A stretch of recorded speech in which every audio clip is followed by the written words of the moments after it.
Boa noite a todos. Obrigada pela presença de todo mundo.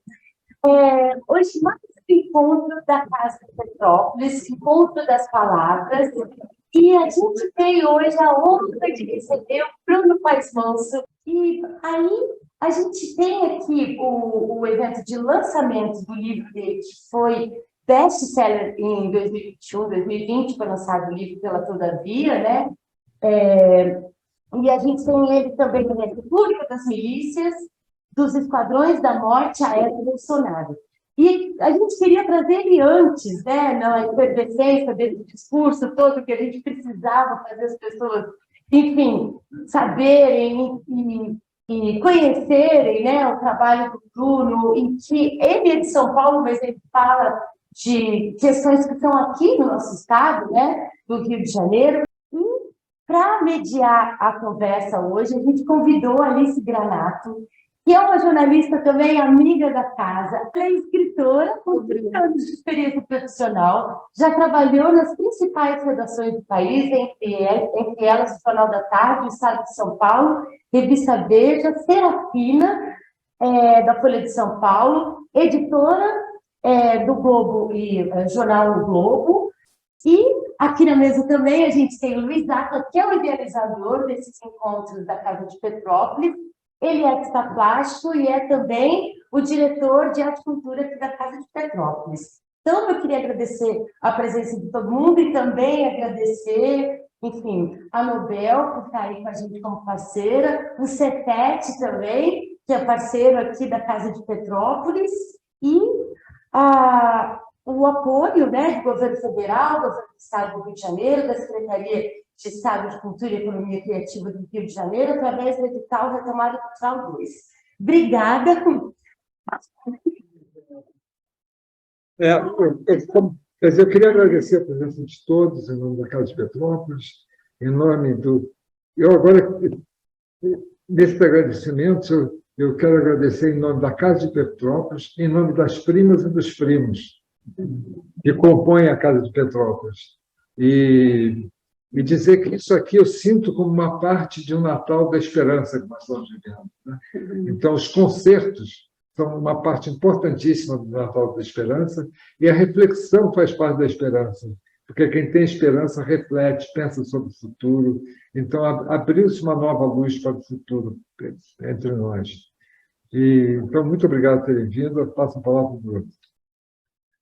Bom, também é um prazer estar aqui, uma oportunidade incrível estar com pessoas queridas aqui e voltar a casa, que faz 20 e tantos anos que eu tinha vindo a última vez. E por tudo que passou e por essa fase nova, vai ser um grande prazer, uma grande oportunidade bater um papo com vocês e com a Alice, que a gente trabalhou junto também no Estadão e na Veja, né? Trabalhamos durante muito tempo já. Também nos conhecemos há muito tempo. Bom, eu também queria agradecer esse convite do meu querido amigo Luiz Acla, dizer que é uma honra estar aqui, né, nessa casa que é da família deles, né, e dizer, assim, do meu orgulho de acompanhar o trabalho do Bruno, que eu tive o privilégio de conhecer ele, nós dois começando a carreira juntos, né, novinhos, assim, e na redação do Estadão, né? Na área de cidade, a gente trabalhava, e desde aquela época, que já se vão, sei lá, uns 30 anos, eu acompanhei que o Bruno sempre foi um repórter investigativo, assim, muito dedicado e instigado, né? Então, eu me lembro perfeitamente, assim, dele começar já a investigação naquela época, né, novinho já, da criminalidade, e ali investigando, primeiramente, para tentar entender, né, e foi só se aprofundando, e hoje ele, o que ele tentava entender, hoje ele explica, né, para a gente. Então, o livro dele já é uma obra histórica, né, de máxima importância, que é uma leitura obrigatória.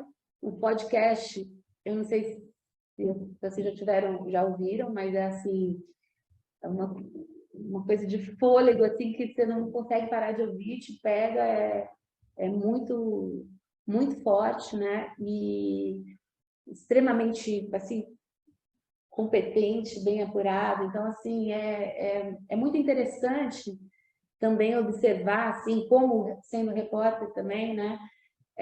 O Bruno tratando de um assunto tão árido, né? Tão difícil e também tão urgente, né? Com uma calma, né? Com uma condução nas entrevistas, assim, de uma maneira muito calma mesmo, assim, ouvindo depoimentos absurdos, né? E com essa desenvoltura de um excelente repórter que consegue estar fora e ao mesmo tempo tá ali próximo dos entrevistados. Eu queria que ele contasse um pouco como é que ele consegue, né? Essa condução chama muito atenção, assim, tanto no livro quanto no podcast. Eu acho que essa sua tranquilidade para lidar com, enfim, com esse inferno, né? É interessante, porque são temas muito difíceis. Enfim, não que eu tenha fosse tranquilo desde sempre, mas é interessante que esse tema da violência, né? Quando eu comecei, em 99, a pesquisar mais a fundo, né? Homicídios, falar sobre homicídios, sobre os homicidas em São Paulo, eu percebi, era um tema que acabou caindo para mim por acaso, e eu acabei, com o tempo, ficando muito tempo investigando esse tema. Mas é o tipo do tema que a gente prefere evitar ou fingir que não existe para conseguir viver no dia a dia, né? Sim. A gente, é até um tema, a gente, classe média, em São Paulo, no Rio, é a mesma coisa, é um assunto desagradável, é um assunto meio tabu, porque se a gente fica falando sobre isso, a gente não vive, é uma coisa insuportável, a vida fica insuportável se você pensa sobre esses temas muito tempo. Então, a gente acaba criando uma defesa mesmo, né, para evitar pensar sobre isso, né, porque senão a gente vive com medo, a gente vive achando que o futuro é imprevisível, que tudo pode acontecer, que a gente pode morrer e a vida fica insuportável. Então era um tema que tinha um mistério, que é quase um tema tabu, é um tema que a gente mantém numa sombra, evitando falar a respeito, mas que ao mesmo tempo é próximo. Eu acho cada vez mais, né? Eu acho que a gente está num momento em que não tem mais como, né? Ele entrou de uma maneira na política e na vida de todo mundo que você não tem mais inevitável, você não consegue nem viver sem falar. Acho que agora ele inverteu um pouco, né? Porque você não pode não estar, né? Você a par de tudo que está acontecendo. Então, assim, agora a gente acabou de viver esse momento nas eleições, que foi um momento extremamente tenso, né, para todo mundo, para o país inteiro, que acho que os olhares do mundo, inclusive, se voltaram, né, para o Brasil. Sim. Então, eu acho que já houve uma época que talvez isso pudesse acontecer. Eu acho que hoje não é mais viável. Não. É porque antes, quando nos anos 90, a questão da violência, para a gente que acompanhava isso, parecia uma coisa de um desvio ou de uma maldade ou de uma irracionalidade que nos assustava. Então, assim, violência estava ligada a correr o risco de ser assaltado, correr o risco de ser morto, correr o risco de enfrentar esses tipos de problemas. Hoje em dia, isso é uma coisa que se transformou bastante ao longo desses anos. A gente percebeu que é um tipo de cena que envolve poder, envolve autoridade, envolve tirania dos territórios, envolve controle dos territórios. Aquela violência que a gente via como algo isolado, de desviantes, e algo que talvez a lei, ou a justiça, ou a polícia fosse resolver, foi criando desdobramentos e se tornou um problema político. Cresceu muito. Cresceu e esse descaso e essa tentativa de não enxergar o problema permitiu que eles virassem pessoas muito poderosas, virassem senhores da guerra, controlassem territórios, passassem a exercer tiranias em seus lugares. Entraram como os senhores do Brasil, né? Quer dizer, chegou até patamar político, com envolvimentos políticos. Exatamente. Então, eu acho que nesse sentido mudou muito, né? Da época que você... Porque eu me lembro lá, você novinho, Aham. mas eu me lembro, inclusive, de matérias em que você ia, e que, enfim, com seus entrevistados fortemente Aham. armados, e Aham. dessa situação meio tensa até para quem convivia com você, e estava uma situação sempre um pouco de risco, né? Que a gente estava preocupado e tal. Mas eu acho que desde ali eu senti que você tinha uma desenvoltura para lidar, porque eu acho que você se colocava num lugar ali de estar fora, de interlocutor, de conseguir muito bem manejar isso, assim. Então, isso eu ia comentar. É que quando eu fui conversar com esses matadores, que eu achava, enfim, será que ele vai me matar? Será que eu corro risco? Um cara que já tinha matado, eram pessoas que, era sobre chacinas a primeira E matéria, as entrevistas estavam livres, a gente, quando foi fazer a foto, todos levaram as armas, e aí ficaram mirando na câmera e tal. E eu imagino, bom, será que são pessoas que posso correr algum risco de vida, dependendo do que eu pergunto? Não fazia ideia do que ia acontecer.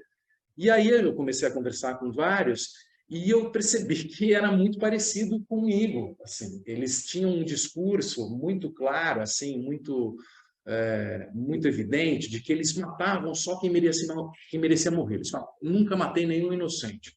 Só matei quem merecia morrer. Eu mato quem faz isso, o atrasalado, o nóia, o vacilão, quem usa crack, quem rouba varal, e foi listando uma série de motivos para ele, né? códigos que levavam ele a matar. Claro que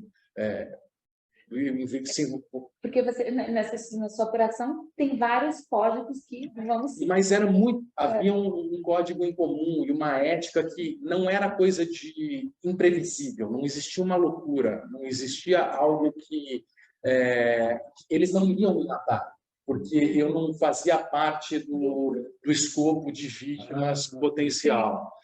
E isso para mim foi muito novo. Isso para mim foi uma novidade muito grande, que eu percebi o seguinte: existe um código, existe uma fala na cidade que eu vivo de que alguns merecem morrer e eles compartilham e conversam entre eles sobre isso. Como é que essa fala se forma? Como é que uma cidade produz um conhecimento como esse? Por que eles matam 30 e acham que todos que eles mataram mereciam morrer? Como é que uma cidade produz isso? Então, eram temas violentos, mas ao mesmo tempo instigantes, que você tentava entender a formação de uma ideia. Entendi. E não era a violência que me interessava, mas a produção desse tipo de sabedoria, ou de fala, ou de cultura, que na cidade que eu vivia. formação. Então, eu acho que o trabalho do Bruno tem isso, assim, de estar muito ligado assim, à antropologia, à psicologia, de tentar entender como é que esse mecanismo da criminologia funciona, né? Então, um pouco você se coloca nos grupos, né? Assim, de fora para tentar, pô, então aqui, como é que isso se forma, né? Para chegar nessa... E é muito masculino isso, né? Então, é uma cultura masculina urbana que se forma, que estava sendo formada, então fazia parte do meu universo masculino, só que de uma outra classe, eu sou de uma outra classe, mas eu entendia algumas coisas, que a gente tinha muito em comum esse aspecto de masculinidade, porque eu era corintiano e tinha raiva de palmeirense, vamos dizer. Então, você tem algumas questões masculinas de rixa e de conflito e de confronto, que no caso deles se desdobrava de outra forma. Então, eles tinham grupos de bairros que passavam a se matar e viviam guerras de ciclos de vingança, como já aconteceram em várias outras épocas do Brasil. No Nordeste, isso também era muito comum, essas rixas de vingança que começam a produzir um ciclo vicioso e que duram anos, acontecia nas periferias também. E era muito ligado a um código de honra de masculinidade. E aí eles falavam, não, esse é vacilão, aquele é inimigo. E aí criam Você transportava para o seu universo.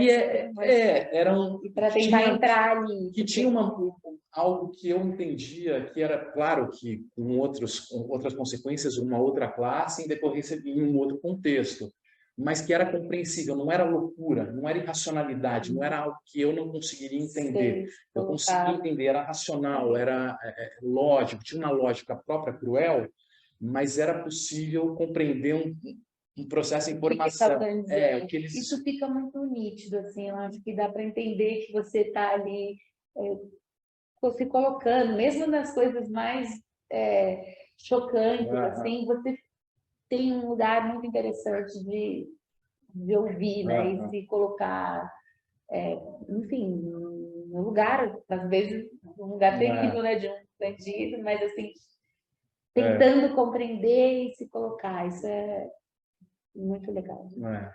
É muito importante. Bom, eu acho que é interessante a gente tentar contar aqui, também aproveitando que a gente está aqui, falar um pouco do seu DNA carioca, né? Porque o Bruno viveu, estudou em São Paulo, tudo, mas acabou estudando muito, né, a violência no Rio de Janeiro, e eu queria entender assim, o que te levou a isso, né, também. Eu nasci em Brasília. Eu nasci em Brasília. O meu avô era diretor da faculdade de Brasília, e o meu tio me corrija. A minha mãe foi estudar em Brasília, foi fazer arquitetura em Brasília, e meu pai foi fazer arquitetura em Brasília. Mas e eles se conheceram. Meu pai era arquiteto, minha mãe era arquiteta. Paulista. Meu pai de São Paulo e minha mãe do Rio, a Madalena, irmã do meu tio. E aí ela foi estudar foi estudar em Brasília, fazer a faculdade de arquitetura em 60, não, já era final dos anos 60, talvez. Eu acho que a faculdade de arquitetura foi feita lá em 64, né? Logo a faculdade foi em 62.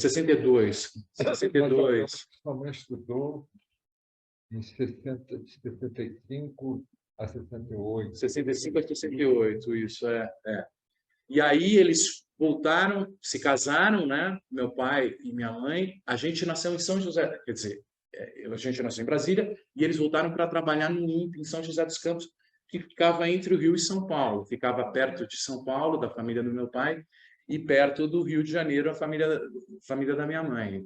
E aí a minha mãe faleceu, tinha 5 anos, mais ou menos.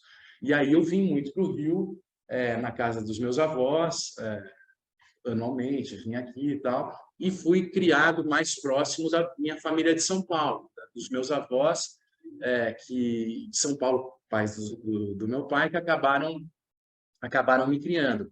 Mas eu vinha sempre para cá, no Jardim Botânico, tal, criança,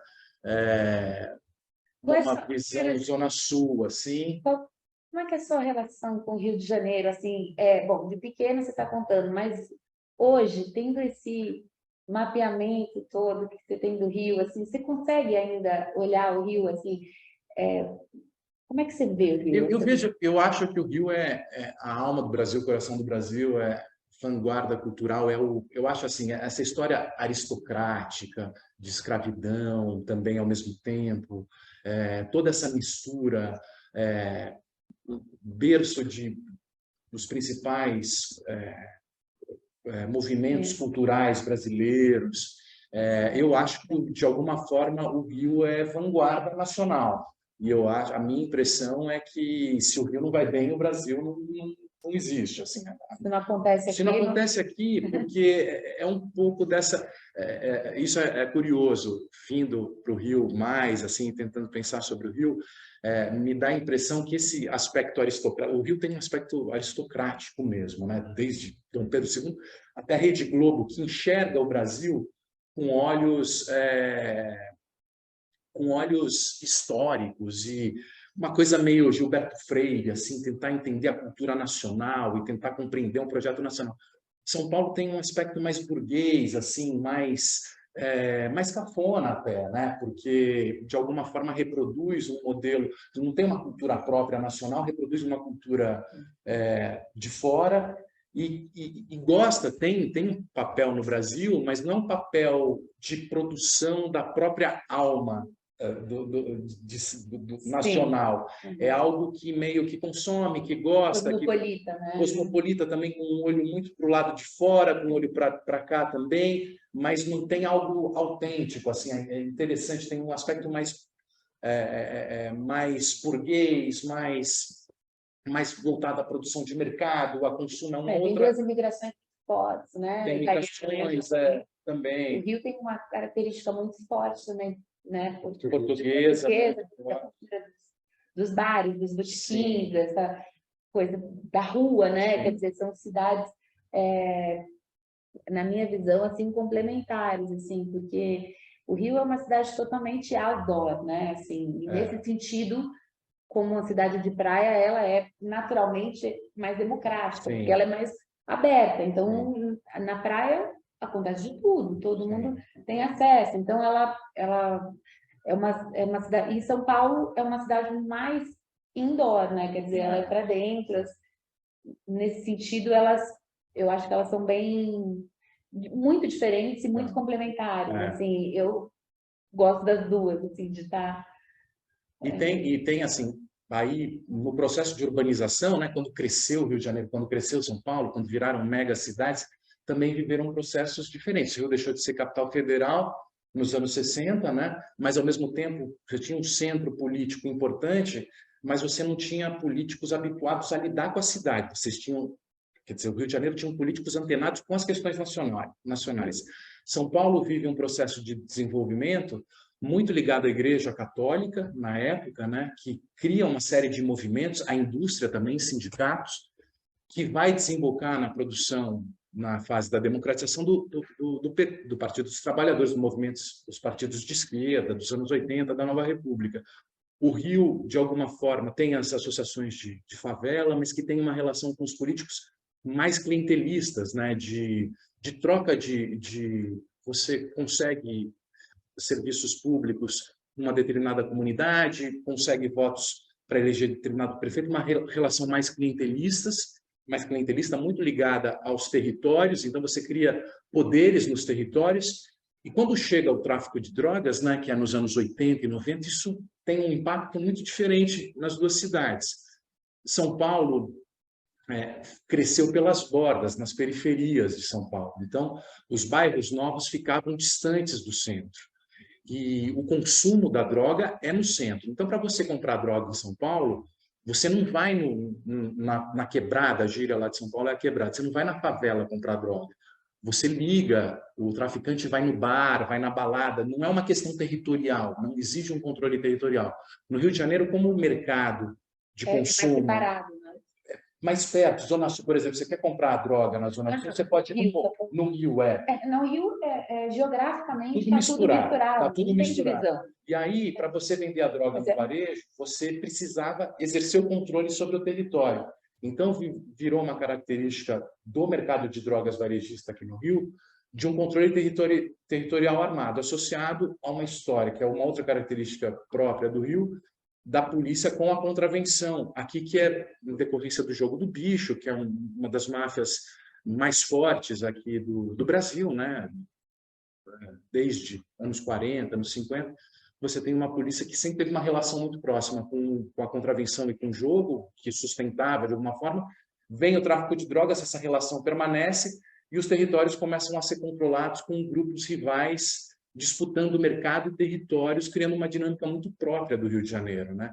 Que é muito diferente de São Paulo, que não tem controle territorial, e nos territórios você tem sindicalista, você tem movimentos sociais, você tem escola, você tem o traficante, mas não é o dono da quebrada, não é o cara que manda, né? E isso virou uma dinâmica muito específica daqui, né? E associada a esse clientelismo, desde sempre que cria autoridades, e no livro muita gente me fez essa comparação que o Rio de Janeiro é uma espécie de Game of Thrones, né? Como se fosse uma fase pré-moderna, porque, enfim, a República chega, o Estado moderno chega para exercer o monopólio legítimo da força, garantir leis iguais para todos no território, exerce o monopólio da força, só o Estado pode exercer a força para que todos tenham direitos nos lugares onde vivem, em defesa da Constituição. Quando você abre mão desse monopólio, começam a surgir vários donos de quebradas, donos de morro, donos de poder, que exercem a força em defesa dos seus interesses econômicos e criminosos.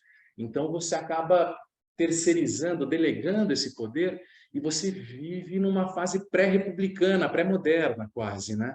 Um Estado frágil, com uma instituição frágil, com pessoas tiranizadas nos seus territórios por essas lideranças, né?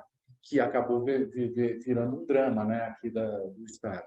E que eu acho que, inclusive, assim, que você coloca muito bem, que acaba ligando também, assim, quer dizer, está tudo interligado, né? Inclusive, por exemplo, uma das maiores alegrias, né, do Rio para o mundo, que é o carnaval, né? As escolas de samba, né, que tem um comando, estão intrinsecamente ligadas, né, ao jogo do bicho, enfim, a criminalidade também, né?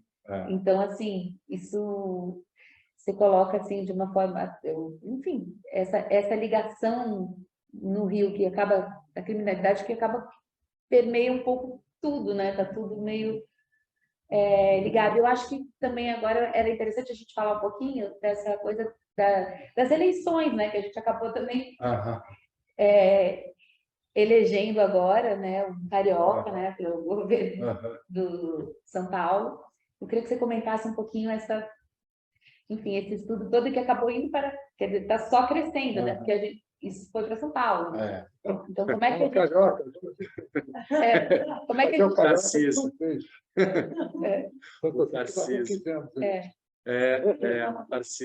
Tarcísio de Freitas, né? O bolsonarismo, né? O bolsonarismo é algo muito forte no Brasil inteiro, né? E a ideia da República das Milícias, e eu vinha que, enfim, de alguma forma é um pouco indelicado assim um paulista escrever sobre o Rio de Janeiro, porque enfim, é quase não ter lugar de fala, tem uma certa é um pouco delicado, né? Você escrever sobre um estado que não é seu, mas quando o Bolsonaro foi eleito presidente, o assunto se nacionalizou e eu me senti à vontade para escrever sobre o tema, porque era um assunto nacional. E é muito interessante você chegar de fora, cair de paraquedas numa realidade que não é sua, porque você enxerga coisas que a pessoa que vive aqui não enxerga, da mesma forma que se um carioca fosse escrever sobre São Paulo, ele ia perceber coisas sobre São Paulo que eu não percebo mais, que para mim se naturalizaram. Então, esse exercício de você ir para um outro lugar acaba sendo muito interessante. Aí eu vim para o Rio. E eu achava que tinha uma questão nacional importante que eu queria entender, que era o seguinte: a gente viveu em 2018 uma fase muito difícil, né, de crise política e crise econômica muito profunda, depois de 4 anos de Lava Jato, né, a Lava Jato começou em 2014, foram 4 anos consecutivos de denúncia de corrupção e tudo mais. A gente chega em 2018 com uma crise econômica, uma crise política muito forte, com as pessoas não acreditando mais na política, né? Falando, bom, político, a velha política, tudo corrupta, tudo, isso não funciona, e um pessimismo e uma descrença muito grande. E isso dá margem para surgimento de alguma coisa nova, e essa coisa nova que surge busca questões atávicas brasileiras que já existem há muito tempo, que é justamente esse discurso da violência como uma forma de produzir ordem, o discurso da guerra como uma forma de produzir ordem. Então, o bolsonarismo ele surge, vem no armamento, né? Do armamento, discurso militar e da produção de certos inimigos. Então, assim, o problema nosso... Aumentando o ódio. Você seduz pelo ódio, pelo discurso do ódio, e fala, olha, o problema nosso são os nossos inimigos que atrapalham o desenvolvimento do país. São os comunistas, os gaysistas, os corruptos. E você começa a construir um discurso de guerra para produzir uma autoridade num momento de descrença política muito profunda. E que acaba colando, porque a solução parece simples. Você vai resolver o problema do Brasil se você vencer a guerra, se você acabar com seus inimigos.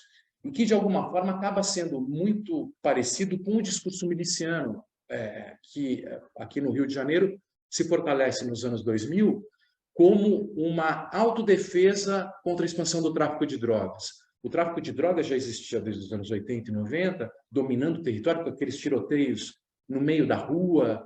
Depois do show do Pink Floyd, tem um tiroteio, as pessoas ficam balas perdidas, pessoas morrendo, túnel Rebouças fechado, né? Todo mundo traumatizado com essa cena. Os milicianos surgem na Zona Oeste justamente com o discurso de, olha, a gente vai controlar esses territórios para o tráfico não chegar até aqui. E oferecendo uma proteção, né? Uma autodefesa. Que cola. Só que aí, aumentando os E vai pontos de aumentando a guerra, né? guerra, vai extorquindo, vai produzindo um modelo de negócios e eles passam, inclusive, a organizar o tráfico de drogas depois de um tempo e tal, e a controlar todos os territórios, mas como se fosse algo, de alguma maneira, pacificado, como se a violência que eles usassem funcionasse de alguma forma. E esse discurso da violência que produz ordem é muito sedutor, e é isso que, de alguma forma, o bolsonarismo usa esse discurso de E autoridade. essa máxima do bandido bom é bandido bom. E de que, assim, a gente vai eliminar o problema vencendo os nossos inimigos. Matando. Matando, ou assim, tirando, aniquilando, eles não vão mais fazer parte da política, o PT nunca mais vai assumir governo, eles vão desaparecer do mapa, que não seja matando, mas eles não vão ter mais autoridade. A gente vai vencer, vai ficar 50 anos, vamos supor. É um discurso violento, é um discurso que não trata a política como alguém que você vai dialogar para produzir em conjunto uma solução para todos, mas assim, nós vamos produzir uma solução para aqueles que concordam com a gente. Aqueles que não concordam com a gente estão fora. Então, é um discurso do conflito E que fleta diretamente com o autoritarismo, aí volta a ditadura, né? Quer dizer, um pesadelo tenebroso da ditadura militar volta a aparecer como uma solução para os problemas. Vamos botar ordem na casa, né? Quer dizer, e isso é uma loucura, né? Então, assim, uma coisa que já estava superado, a gente volta com tudo e a gente não sabe. E voltou, né? E no não mundo, foi, né? E não foi embora, né? Quer dizer, a gente agora conseguiu ter uma eleição boa, né? Mas a gente não. O Bolsonaro vai. Não sei se foi embora, mas o bolsonarismo. Aí o Tarcísio é eleito em São Paulo. Quer dizer, a milícia e aqui no Rio, no primeiro turno, quer dizer, isso é uma coisa que é inconcebível, né? É um processo, né? É um processo que a gente está vivendo, né? E difícil de entender, assim, como é que, quer dizer, então, como é que a gente chegou nesse ponto, né? Então, assim, quando você vê tão explicado, né? Tão bem retratado, documentado, mostrado por A mais B, assim, então você vê porque é a escolha, às vezes tem muita gente que não tem acesso a essa informação, né? E agora tem gente que tem e é uma escolha, então isso é uma loucura, assim. É uma disputa, né, que está acontecendo, é política. A política hoje, de alguma forma, é isso. Por outro lado, você tem uma resistência grande também. Você tem toda essa discussão de gênero, por exemplo, que a geração dos nossos filhos abriu e discute. Essa questão de gênero é outra coisa, que a gente não tinha mais, a questão de raça. Sim, está muito forte. Muito forte. A questão de cotas. O Bruno escreveu um artigo muito bom, né? Agora, né? Recentemente, semana passada, né? Que tá falando que ele usa, na verdade, o trabalho dos Racionais MCs, né? Que você foi no show lá atrás, e para falar da abertura, de como São Paulo teve avanços, né? E de como isso já está passando de gerações, quer dizer, os Racionais, que aí fazem parte da formação do Emicida, que está... meus filhos pequenos que estão ali estão lendo livros do Emicida. Então, assim, a gente já mostra que essa geração nova, né? Agora, o Bruno também é uma questão do vestibular da USP, da FUVEST, usou o teu livro, né? Então, isso, assim, é uma esperança, né? De que a gente já está... essa geração que está vindo, né? De jovens da idade dos seus filhos, os meus menores, mas já estão muito ligados, né? A coisa tomou uma proporção tão grande que você não tem mais como, não é? Outro dia, na escola, assim, é totalmente ligado à política, não tem mais, assim, isso não é assunto para criança. As crianças estão no assunto, né? Então, ele tomou conta. Eu acho que tem um desafio que é a questão das redes sociais, né? Hoje é uma forma nova de comunicação que, quando a gente era 20, 30 anos atrás, o jornalismo fazia uma curadoria de informação, era outra, os donos da imprensa, os donos do capital, os donos das câmeras, das prensas, né, que faziam os jornais, era na mão de poucos, e o jornalista mesmo também era um funcionário, e eram poucos produzindo informação para muitos consumidores de informação. Rio de Janeiro dos anos 30, 40, última hora nos 50, era uma febre, aquela coisa de muita gente interessada nas histórias que os jornais contavam. Hoje em dia você inverteu esse processo, tem muita gente produzindo informação. A informação é produzida por mais gente do que tantas pessoas quanto as que consomem, né? Então, Acho que tem gera um outro mecanismo fora os algoritmos, que produzem uma série de bolhas de pessoas que passam a conversar entre si, que pensam parecido, né? Está muito mais aberto, né? A informação está mais aberta. Eu acho que a própria chegada, por exemplo, da mídia ninja, né? Que eu acho que assim, um jornalismo que a gente um pouco viveu assim também, do jornalismo do campo, de estar na rua, de estar onde as coisas estão acontecendo. Eu acho que a nossa formação passa por aí, né? De não ter, porque existia assim o jornalismo que era pré-concebido, então as pautas que os editores que estavam nas redações achavam que o repórter era usado para achar aquilo que estava imaginado dentro da redação, né? Sim. Eu acho que hoje isso perde lugar, eu acho que a gente está num momento dessa intensidade de estar abrindo, de ter mais gente, mais olhares, né? Mas ao mesmo tempo, o interessante é que o Mídia Ninja fala com as pessoas de esquerda. E o Brasil Paralelo fala com as pessoas de direita. E o Terça Livre fala com as pessoas de direita.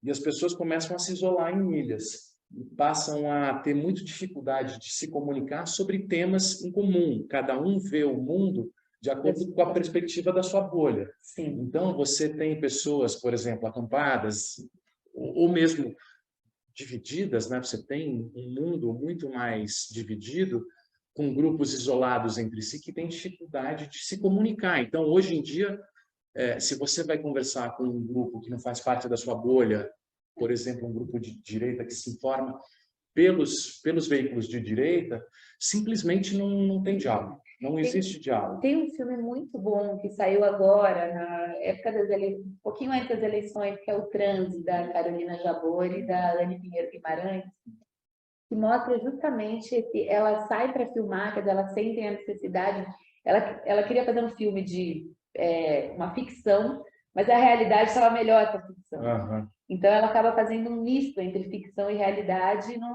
vai filmar a Cinelândia no Ele Não. E a partir dali, né, ela sem entender, ela sabia que estava acontecendo uma coisa muito forte e tinha que filmar.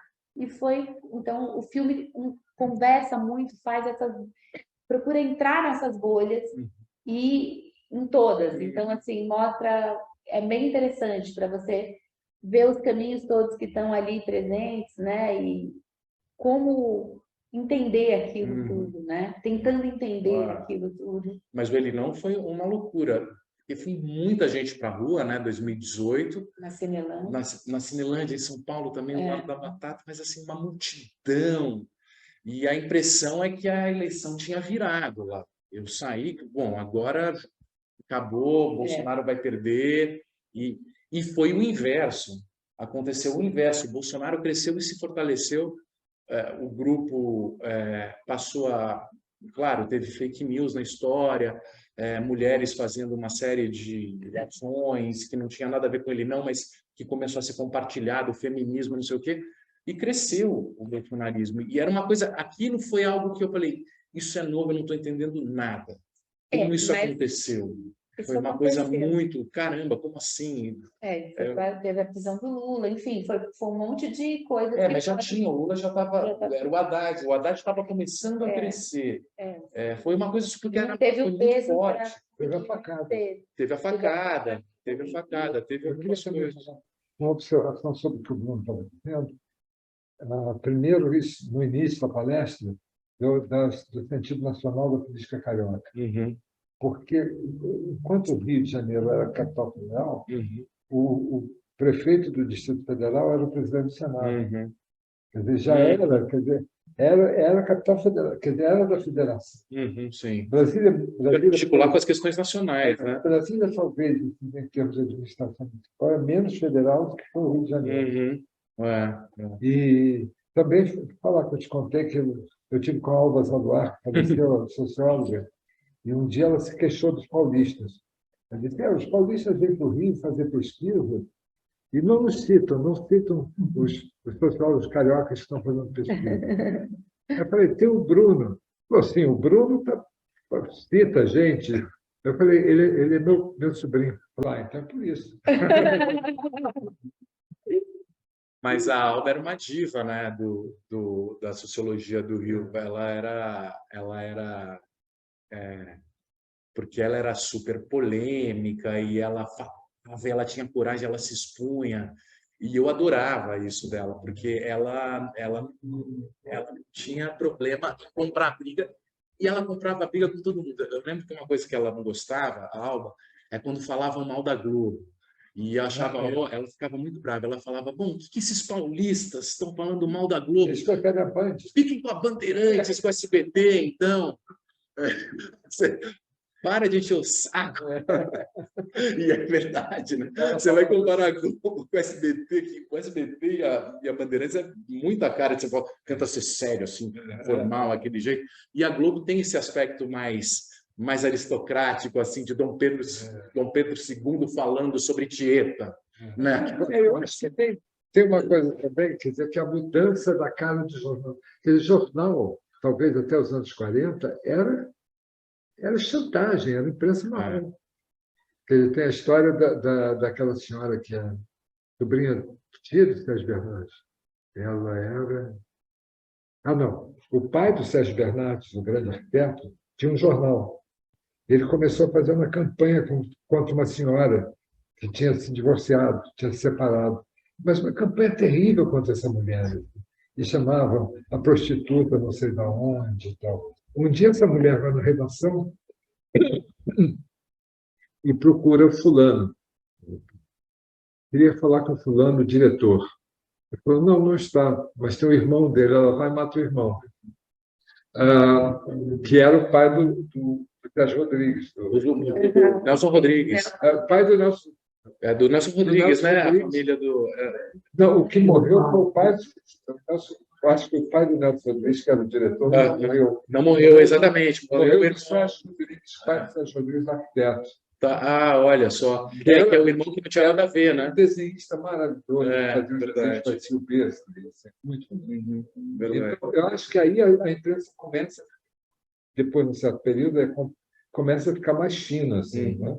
Então, seja, na mudança do Jornal do Brasil nos anos 50, final dos anos 50, que o Jornal do Brasil passa a ser um jornal muito mais inteligente, crítico e com várias opiniões.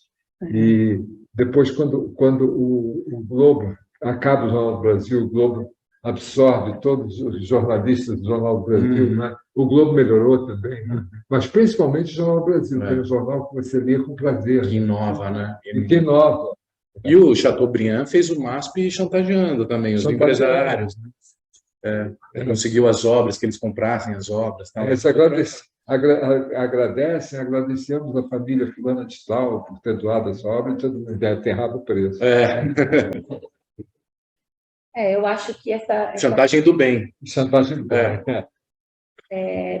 A mudança, o momento que a gente está vivendo, exigiu uma chacoalhada de uma forma geral, né? Todo mundo, os articulistas, você teve que se abrir, não teve como. Acabava, né? Então, assim, eu acho que tem vamos dizer, uma frente mais ampla, né? Pois é, claro. E falando em termos, assim, do que está acontecendo no Brasil, eu acho que a importância do segundo turno e da criação da frente ampla foi muito importante, assim, também para um começo de uma apaziguação, alguma coisa... De racionalidade, né? Quer dizer, o Brasil só estava vivendo emoção, quer dizer, era uma situação completamente emocional. Era um fla-flu... E aí começa a racionalidade. E diálogo, né? Diálogo. Você percebe que... Tem mais gente, né? Quer dizer, você não fica só em cima, enfim, ali não era só Mas não era só o Lula, né? E nem o PT, era o Lula, o PT e a frente É ampla. como eles falam, o campo democrático. Uma frente ampla democrática. A escola foi extremamente... Que foi uma coisa que o Marcelo Freixo tentou fazer aqui, né? Eu tenho conversado bastante com ele, e ele fez o movimento de sair do PSOL, foi para o PSB, conseguiu fazer uma frente ampla de 7 partidos de esquerda, trouxe o César Maia para vice-prefeito, né? Então se aproximou também do centro, e só que acabou sendo derrotado no primeiro turno, né? E aí conversando assim dos desafios que foi essa eleição, porque em primeiro lugar teve 27% dos votos e nenhum candidato ao governo ficou fora do segundo turno com 27% dos votos, né? O Eduardo Paes, por exemplo, teve 900 mil votos a menos do que ele em 2018 e foi para o segundo turno. Só que o Cláudio Castro ele teve o mérito de conseguir não ter nenhuma candidatura forte de direita concorrendo com ele.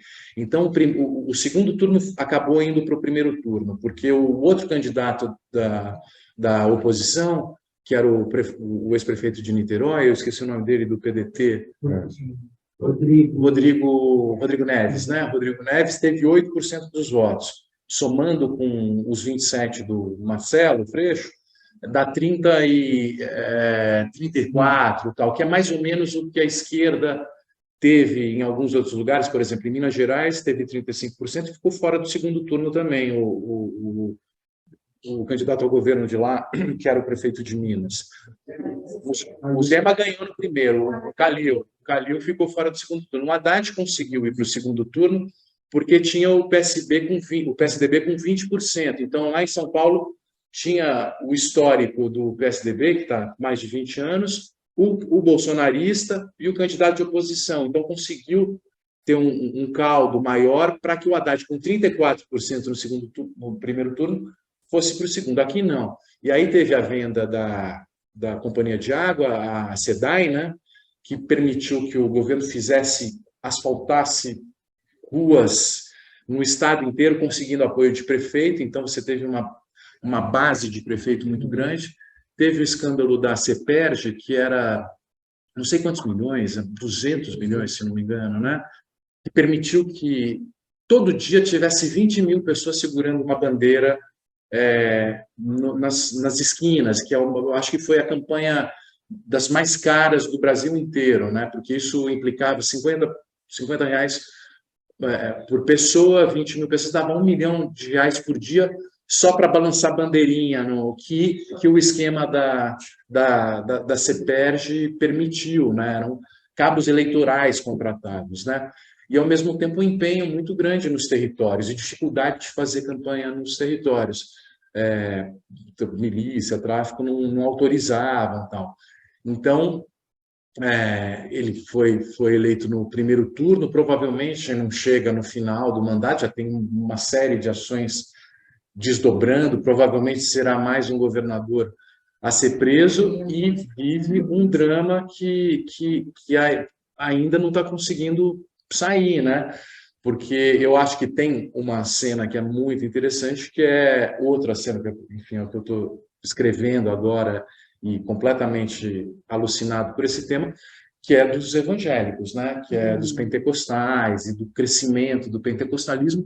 E no Rio, em especial, é muito forte, né? É um dos estados mais evangélicos do Brasil, né? A proporção de evangélicos daqui é maior do que a média no resto do Brasil. Oi? Uma pregação muito vinculada a essa questão do bem e do mal. Então, você tem uma ideia de política muito parecida com a guerra, que é a batalha espiritual, que eles dizem, né? Eles veem o mundo prestes do fim, né? Tem uma visão escatológica, principalmente a Assembleia de Deus, de que o fim do mundo está próximo, e eles têm esse trabalho missionário de quanto mais almas eles salvarem antes do fim do mundo, melhor, né? Porque as pessoas não vão para o inferno, estão próximos de Jesus, essas coisas tudo, então você tem um trabalho missionário, e associam o mal ao esquerdismo, e aí já mistura as teorias conspiratórias todas, né? Vincula Satanás ao comunismo, que era um regime ateu, que acabou com a igreja em vários lugares, então já permite uma série de associações e as coisas viram um caldo só, né? Essa coisa que eu pensava, como é que se produz uma verdade?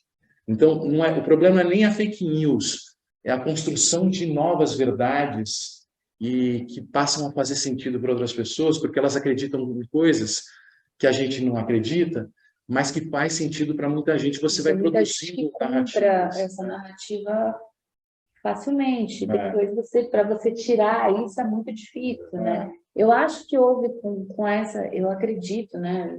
E com essa eleição houve abriu-se um caminho um pouco com essa frente, né? Eu acho que Mostrou que é possível. mostrou que é possível. Acho que foi dado um passo. Tem um caminho muito difícil ainda, né? Que a gente vai enfrentar, mas já é uma... Se fosse mais 4 anos, ia ser... a impressão que A gente gostaria.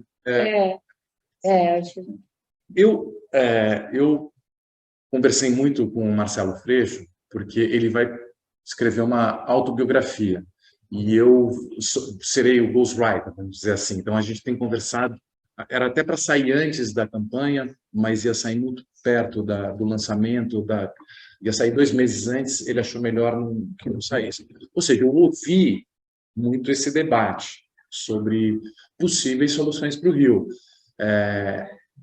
Me parece que havia muita esperança, inclusive dentro da polícia, que passou a se reunir na casa dele, gente ligada à polícia militar e à polícia civil, que estavam achando que eles estavam perdendo o controle completamente, tinham plena ciência do buraco que estava virando a polícia e da perda de controle que estava acontecendo, e vinham discutindo questões profissionais, de investigação, de equipamento, que estava funcionando.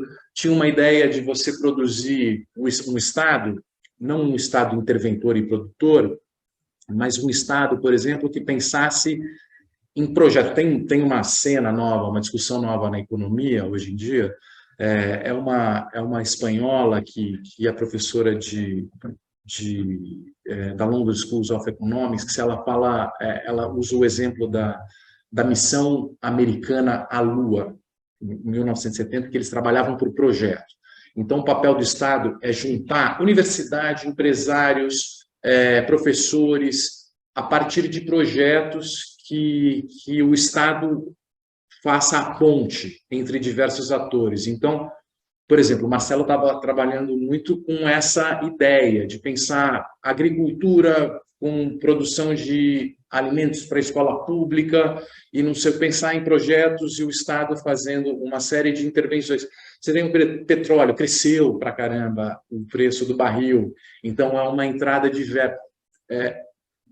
Saída, a gente não pode acreditar que não tenha, porque essa esperança, de alguma forma, a gente é eticamente obrigado a ter, né? Então, de alguma forma, o desafio continua, e o desafio só pode ser pela política, não tem outra forma, né? A gente não vai entrar em guerra contra a milícia, né?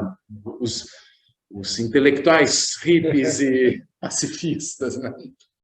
A gente vai ter que também uma argumentar. geração nova vindo, né? Se formando, vindo. Tem, mas... E já chegando numa época mais aberta, como você falou. Também. Eles têm uma outra cabeça. Mas é construção de articulação, é diálogo, é projeto, é política. Política profissional. Profissional, diplomacia, o tempo inteiro, é você conseguindo parceiros para essa frente ampla, né? Então, o desafio acaba sendo sempre você trazer gente para o lado civilizatório, né? Como é que gente que concorda com a democracia, não é mais esquerda e direita, como era antigamente. É civilização. E barbárie. E barbárie. Tal. Daí você traz o Rodrigo Maia, o César Maia, que em algum momento já defendeu a milícia, o Freixo já brigou com ele, mas aí ele falou, não, você tinha razão, eu estava errado, já se compõe, já começam a conversar, e por aí vai. A composição, né? Muito importante, né? A composição. Vai compondo. Eu acho que o jogo do bicho é mais parecido com a máfia. E o jogo do bicho é muito importante. O dinheiro dele, tanto a organização familiar, né, organização familiar meio hierárquica, né? A relação com o Estado, eles estão dentro do Estado de alguma forma, né? E produzem uma série de serviços. Hoje eles têm uma ligação internacional porque eles produzem placas de máquina de caça-níquel, tem uma expertise que faz a banca ganhar, que só os eles têm. Então, eles vendem para cassino do Paraguai, cassino do mundo inteiro. Então,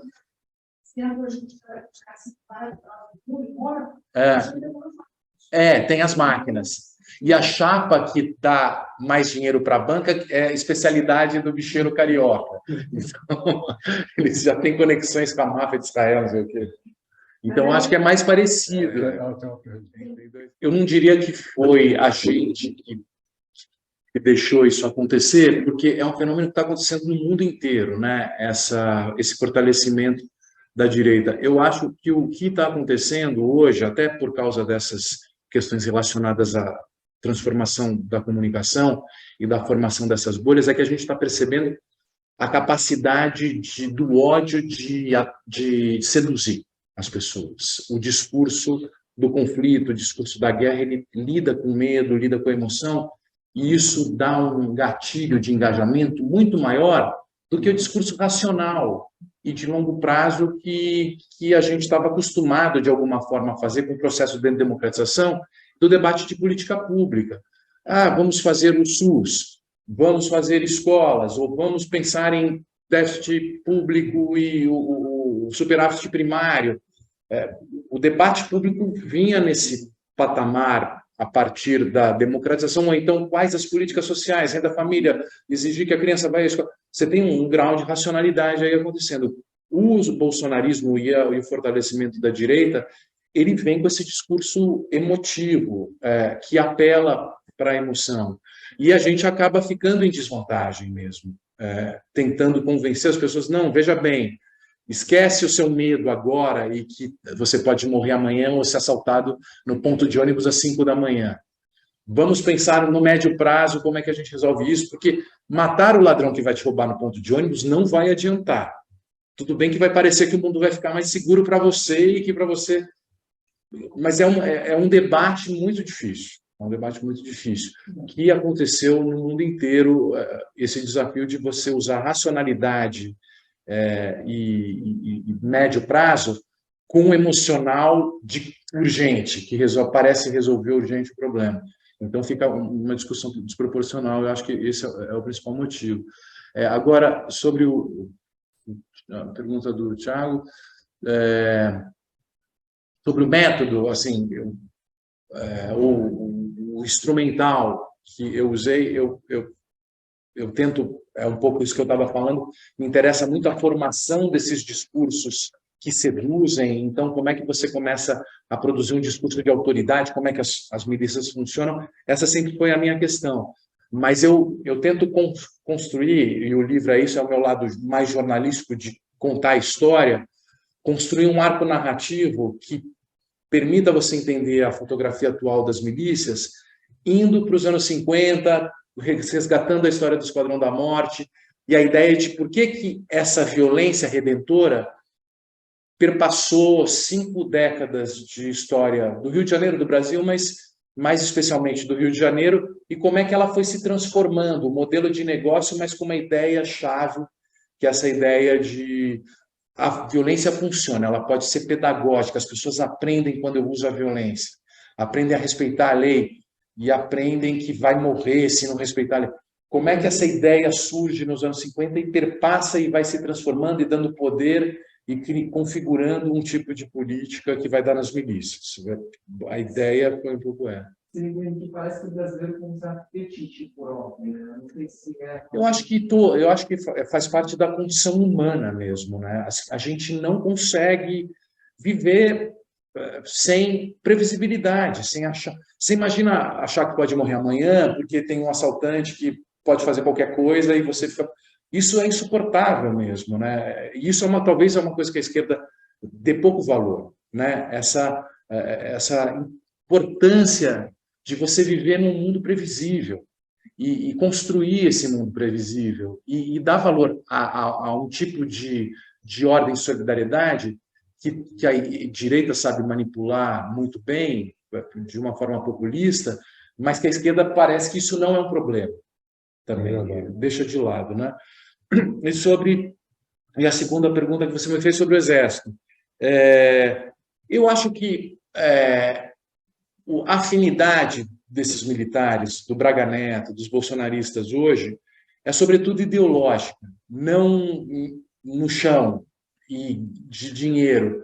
Eles enxergam que essa guerra cultural, que o próprio Ustra, no livro A Verdade Sufocada, escreve sobre isso, o que eles acham? Isso está muito por trás dessa geração.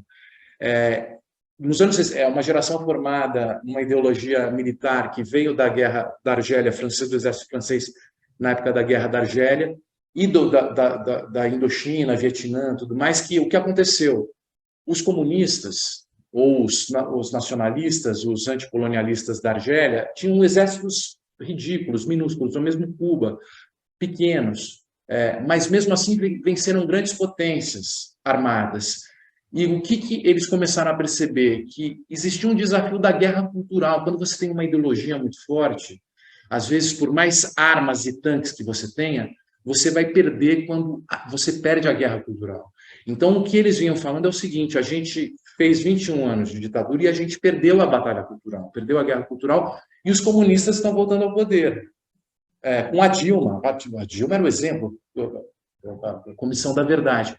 Então, a gente precisa ocupar as universidades, precisa ocupar a imprensa. O bolsonarismo vem com essa... Aí tem o Olavo de Carvalho, também ao mesmo tempo, com essa discussão da batalha cultural, de vencer a cultura.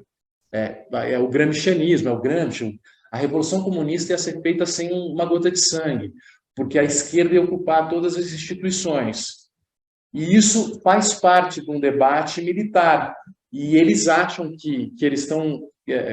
junto com o bolsonarismo, ou junto com essa guerra, atuando para retomar a dianteira dessa batalha cultural que foi perdida com a chegada do PT, da Nova República, Fernando Henrique.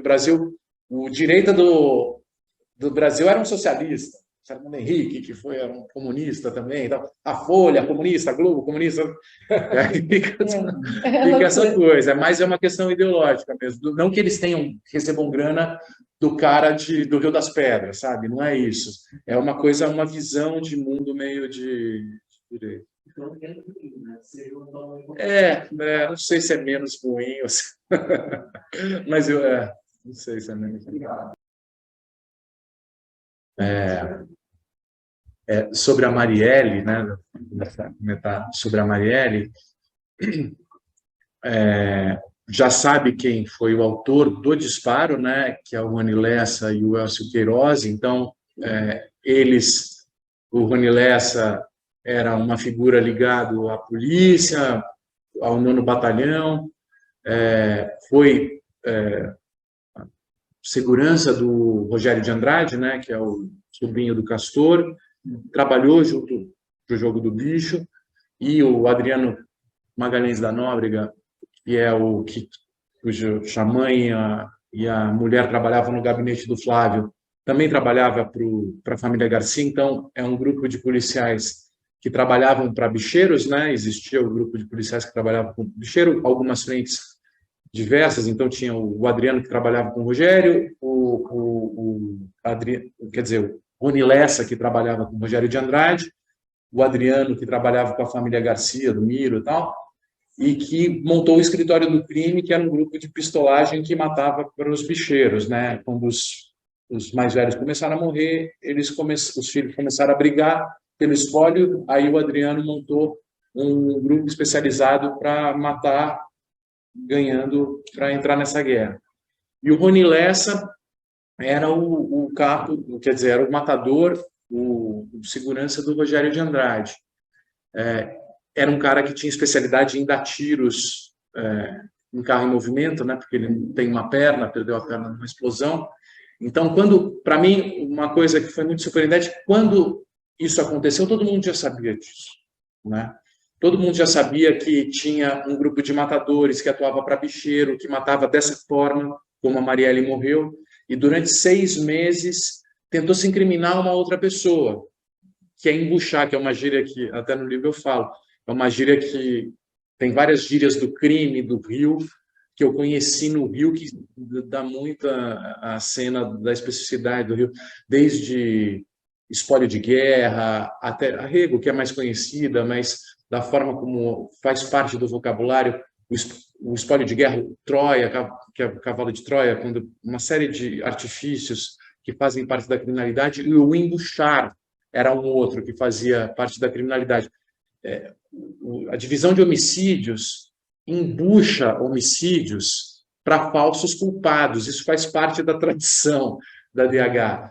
E um falso culpado estava sendo embuchado, que era o Orlando Curicica. Ele e um vereador, o Marcelo Siciliano, iam ser incriminados. Saiu manchete no Globo porque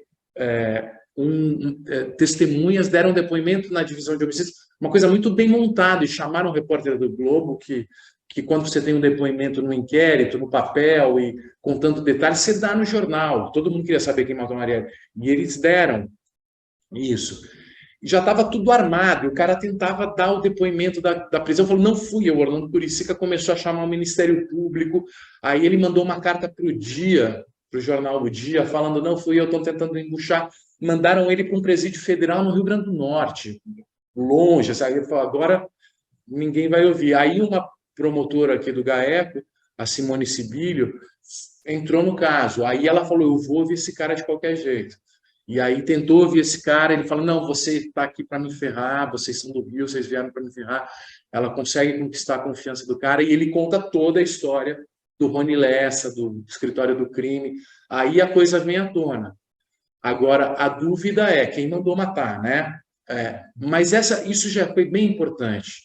Já veio à tona muita coisa, o próprio papel do Adriano, que todo mundo falava, mas isso não tinha sido colocado no papel, ele teve que ficar foragido.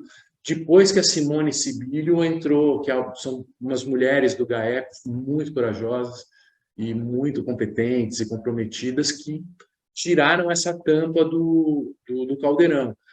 Existem dúvidas e é real, assim, o Rony Lessa, ele fez por conta própria? Será que ele era um desses malucos de internet? Porque ele ficava pesquisando várias coisas na internet, de nazismo, de uma enforcada, Lula enforcado, Ustra, ele tinha umas maluquices assim, meio bolsominion, antes do Bolsonaro ser eleito já. Será que ele tomou a iniciativa por conta própria, ou alguém mandou e ele fez junto com o Adriano? O fato dele ser vizinho do Carlos e do Bolsonaro, de alguma forma, influenciou na decisão? Tem alguma conversa lá entre eles? Eles se telefonavam, né? O Carlos, a casa do Bolsonaro e do Rony Lessa teve alguns telefones, e em algum momento isso surgiu na investigação. E por causa disso, eles inventaram que a filha do Rony Lessa tinha namorado com o filho mais novo do Bolsonaro, que era o Renan. Aí fala, não, ela morava nos Estados Unidos, era essa mentira, a esquerda está inventando essa história, mas foi uma justificativa para ver telefonemas, que veio da própria defesa da família. E isso ficou muito mal explicado. Então, será que o Carlos e eles conversavam, por exemplo? E são dúvidas que é impossível a gente afirmar, porque não tem provas nenhuma, mas são muito incômodas, né, essas dúvidas, né? Poxa, tinha ligação, não tinha? Por que eles se falavam? Os caras são vizinhos, o cara mata. Então, são dúvidas muito incômodas, só que com o Cláudio Castro já se mudou os delegados, é o 5º delegado, até o 3º delegado, antes do Cláudio Castro entrar, prestavam contas, eram próximos do Ministério Público, conversavam com a família da Marielle, conversavam com o Marcelo Freixo, eles prestavam contas, estavam tentando, tanto que avançou muito, só que agora a coisa realmente descambou e ninguém mais fala com a família, ninguém mais fala com o Marcelo Freixo, e a coisa perdeu o rumo. Então, agora está todo mundo muito pessimista, ainda mais agora que o Cláudio Castro ganhou a eleição, né? Sobre, enfim, questão de luta de classes, tudo isso, ICEPs, legal, achei tudo isso interessante. Só um comentário no livro, eu falo essa história do CIEPS, né, que em algum momento em 82, né, que tinha toda essa questão de urbanização e Nova República, Brizola sendo eleito, Darcy Ribeiro, secretário da Educação, e houve uma polêmica na época que ele fala: a favela tem que ser parte da solução do problema, né? A favela não tem que ser vista como problema, mas como parte da solução. E a partir disso você cria escolas, 500 escolas em tempo integral, tal, para que eles façam parte da construção, né, do todo, e que sejam integrados e que fazem parte. Mas o que acaba acontecendo é que essa ideia de que eles são os inimigos e eles são o problema e a gente precisa se defender deles, e o medo e tudo isso que ainda existia gerava muito voto e causava muito apelo e sedução, tal, de alguma forma venceu. Então essa guerra permanente, como ele sendo o problema e não parte da solução, acabou sendo a ideia, né, que venceu. E sobre a questão... Oi? Eu comento essa questão dos governadores do Rio, Brizola, tal. Aí tem um momento que o Brizola se associa com os bicheiros. E o Darcy Ribeiro, inclusive, vai no encontro com os bicheiros, fica meio constrangido, tal, porque o Brizola queria ser eleito presidente nos anos 90. E aí, ele, de alguma forma, faz aliança com essa banda podre da polícia, tal, passa um pano. Só que ele passa a ser criticado porque ele, como se ele não subisse o morro, né? Como se ele passasse pano para favelado, né? Esse é o estigma que ele fica, porque todo mundo quer a guerra contra a favela. Então, mesmo que ele estivesse fazendo, na verdade, a aliança com a banda podre da polícia, ele ganha um estigma de que ele estava fazendo uma aliança com o favelado, porque todo mundo morre de medo. Então, essas questões de medo e opinião pública. Sobre 2013 e 2014, e sobre o Sérgio Cabral, também no livro, chegou um momento que os morros do Rio vinham guias gastronômicos para fazer guia de restaurantes das favelas do Rio, né? Porque tinha alguns chefes em algumas favelas e alguns restaurantes ganhando. Tinha a estátua do Michael Jackson no morro do Santa Marta, e aí era um programa, se tirar um pôr do sol, uma selfie do lado do Michael Jackson, com aquele pôr do sol atrás, tal. E virou um programa, na Economist, o Cristo Redentor entrando em órbita, tal, e essa sensação de Olimpíada de futuro e de que tinha dado certo, né? O Rio tinha entrado nos eixos. E aí, questão de 2, 3 anos, a coisa desaba, né? O que eu acho interessante nisso, existia uma farsa, mas existia uma coisa real acontecendo, que era a seguinte: era a ideia de que existe Estado e de que existe instituição. Mesmo que existisse uma parte, uma roubalheira por trás, existia uma imagem de Estado de Direito. Exato. E de que o Estado funciona. Então, é interessante o papel da política e o papel... Não é que tudo precisa funcionar. Precisa existir a ideia de que existe um Estado de Direito e que existe institucionalidade. E, de alguma forma, foi passada essa ideia do Sérgio Cabral, e com o Lula lá também, com a questão dos PACs, do Complexo do Alemão ganhando obras. Parecia que o Estado era forte e funcionava. A ideia... Poderia. Mas aí vem o Sérgio Cabral é preso. Aí tem uma... Desculpa, mas antes de ser Cabral preso, já tinha desabado. Tinha, 2013. Pode. É a experiência do César Maia com o Conde da favela bairro. Uhum. Quer dizer, que era uma experiência interessante, quer dizer, tinha recursos humanísticos, né? Sim. De fazer vias passando por dentro da favela, com certeza. E de ver a favela como solução. Sim, exatamente. Que até naquela época eu pensava, foi logo pouco tempo depois da queda do muro, né? Que era uma ideia que só poderia ter acontecido depois da queda do muro. Porque antes a esquerda diria: isso é paternalismo, isso vai atrasar a revolução, vai ser um problema.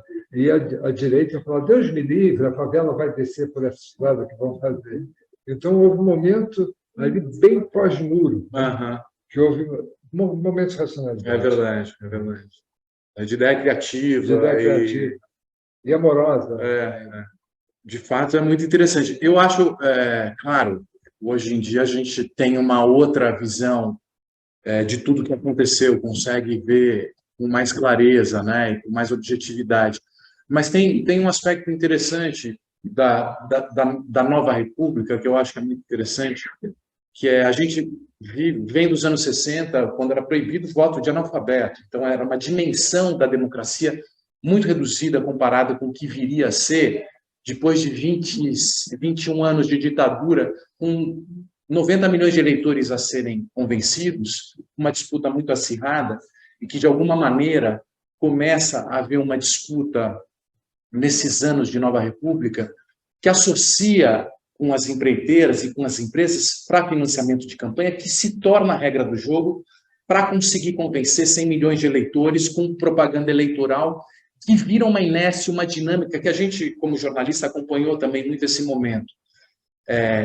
Em decorrência do desafio de ganhar as eleições e conseguir exercer as políticas públicas que a gente vinha debatendo racionalmente, havia uma esfera pública democrática funcionando, empresas crescendo, uma economia crescendo, né?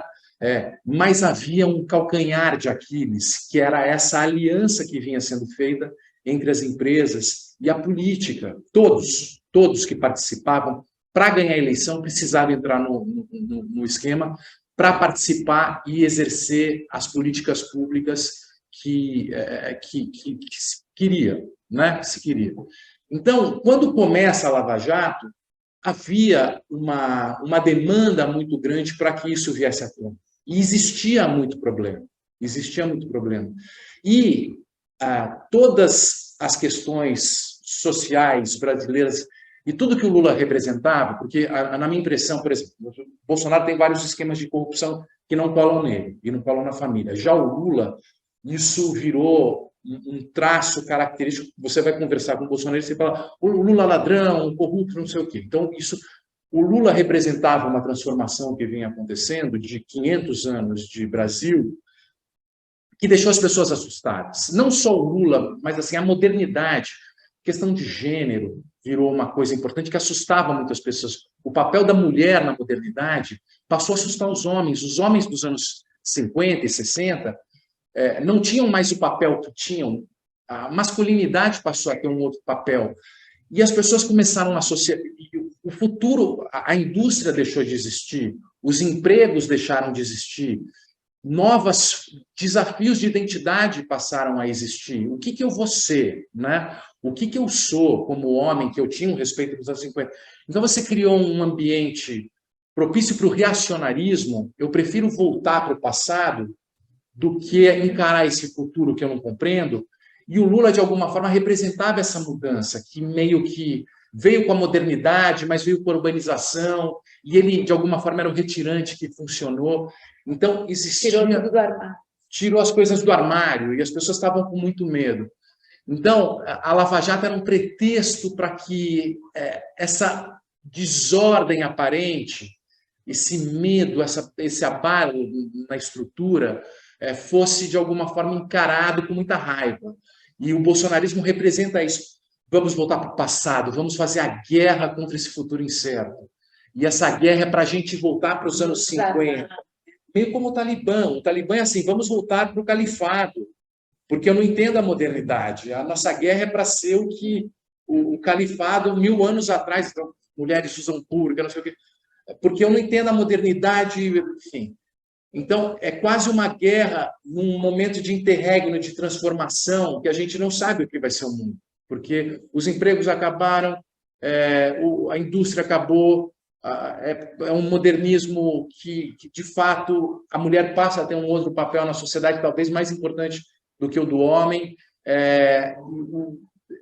Basta você ter renda e distribuir renda para que as pessoas descubram formas de continuar vivendo, não precisando mais trabalhar como se trabalhava na época da industrialização. Tem uma coisa nova surgindo aí. O mundo está acabando ao mesmo tempo por causa do consumo. Quando ele reverencia o Ustra, né, na impeachment da Dilma, ele já levanta essa bandeira. Né? Então, estava bem clara ali a bandeira que ele levanta. Não tinha, quanto a isso, não se tinha dúvida. Né? né, as pessoas já embarcaram também, né? Assim, claro que Ele, depois ele é, no- foi, ele é cresceu, honesto, pelo menos. nesse ele fala. cumpriu, Nunca- Claro que depois piorou porque ele acabou com todas as esferas, né? Ele não teve... E o Moro não tem, ele não tem vergonha de virar ministro do Bolsonaro. Isso é uma coisa inacreditável. Isso é inacreditável, né? Cara, deixa eu pensar, pode ser político. E acha que pode ser político Cabo e a eleitoral. salvação do Brasil. Cabo eleitoral. Pois é, só isso. Mas ele também acreditava nisso, né, de alguma forma. porque Ele nesse- também tinha. Nesse sentido, ele vai contra tudo que ele estava O que ele estava fazendo. Ele joga rasga tudo tudo. fora. Né? Joga Pisa tudo em fora. cima Pisa em e cima. passa como se fosse de herói nacional. Como se fosse natural, não trivial, né? Como se ele Uma tivesse coisa, uma talvez missão. a ligação mais antiética possível, Prendeu né? o candidato que perdeu a eleição e o que ganhou ele vai virar ministro. Tudo isso, mas Não que não tenha, eu acho que todas as colocações estão muito importantes, assim, porque realmente existiu muito problema, mas não e isso colaborou junto com tudo para chegar onde chegamos. Eu também concordo, mas eu acho que assim daí rasgar tudo, como o Bruno falou da importância do Estado de Direito, né? Que em determinado momento se perdeu, ficou uma coisa agora que a gente já não sabia mais o que poderia acontecer, né? Então, Bom, vai nós tocar o temos, sino. nós temos um problema prático aqui, que é um alarme. Esse alarme toca e nós não sabemos despachar esse alarme. E agradecer muito a presença de vocês e toda a colaboração que vocês deram dessa plateia tão iluminada, esclarecida. Muito obrigado.